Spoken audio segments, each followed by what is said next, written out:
have been called to empower, to encourage, and to educate you to reach your fullest potential. How will we do it? Through spiritual training and necessary discipline. Today, we will stand.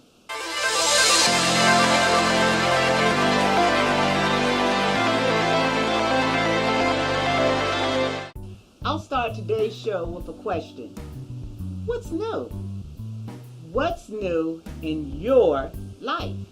A new year brings revitalization. It brings renewal. It brings reactivation. And we start the new year with a sense of accomplishment. We'll try to accomplish those things that we started last year and didn't finish, or at least we'll start trying to accomplish those things. And sometimes what ends up happening is that we just quit. Now with this approach, there are a couple of things that could happen. You could end up getting what you've always gotten because you're doing what you've always done. Or you can get frustrated because you don't see yourself moving forward. And then what happens? You quit. Isaiah 43 states that God is doing a new thing, and even goes on to say that He's already begun. So my question is, what is the new thing that He has begun in you this year? Now think about it. In order for God to want to do a new thing, the old thing wasn't working. So what is that thing that you're holding on to and you don't want to let go? And God is saying to you, there's so much more that I want to do for you and through you. When I was raising my children, one of the things I used to do when they would come in and they had hurt themselves or fallen off a piece of furniture or hurt themselves outside, I would immediately go to my first aid kit. I would open the kit, I would put out the Band-Aid, and I would pull out the ointment. And I would care for whatever that need was, using the Band-Aid and the ointment. And I disregarded all the other things that were available to me in that first aid kit. I mean, I could have used compresses at some times, and there may have been a time when I may needed to use a wrap around the wound, but I disregarded those things because it was more comfortable for me to use the Band-Aid and the ointment. Think about it. Do you find yourself in that place where you only use what you think will work for you, or what has gotten completely comfortable for you? Do you find yourself in this place?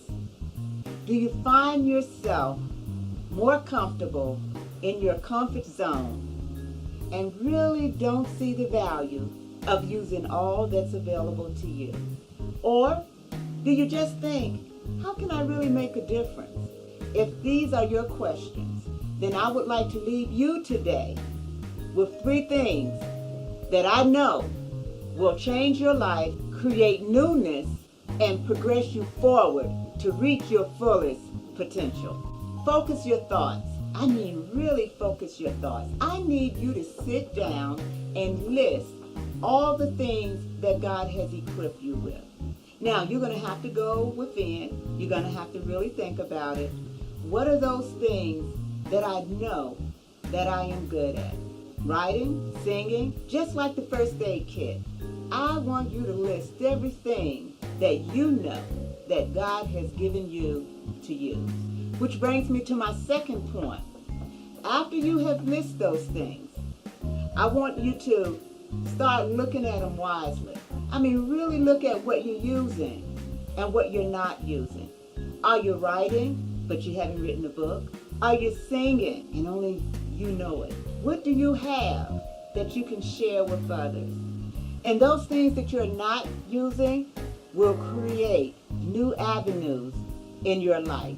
My third and final point is to target the area of need. Once you have identified what these new avenues are, what your talents are, what the gifts are that you have not used, then take a minute, look around, and see what difference you can make. There are just so many people that would benefit from your gifts, from your talent, from the newness that now is rising up in you. So I would tell you to take those things, look around, challenge yourself, and make a difference. This is our spiritual training for the week. Remember to focus your thoughts, use your tools wisely, and to target the areas of need. Log on to blackgirlsinstruct.com. Find my profile and download today's notes. Thank you for allowing me to be a part of your learning experience. In the meantime, you be blessed.